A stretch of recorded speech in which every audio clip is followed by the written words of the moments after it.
নতুন কাজ নিয়ে ফিরছেন ঢাকাই ছবির জনপ্রিয় নায়িকা পরীমণি। এবারে ভ্যালেন্টাইন্স ডের পরে বুকিং নামের একটি ওয়েব ফিল্মে দেখা যাবে তাকে। মিজানুর রহমান আরিয়ান পরিচালিত এই ছবিতে পরীর বিপরীতে অভিনয় করবেন এবিএম সুমন।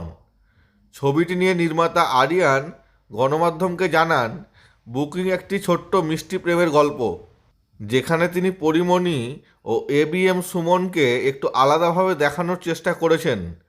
সুন্দর একটা গান আছে। আরিয়ানের ভাষায় সব মিলিয়ে 30 মিনিটের একটা ফিল গুড প্রেমের গল্প।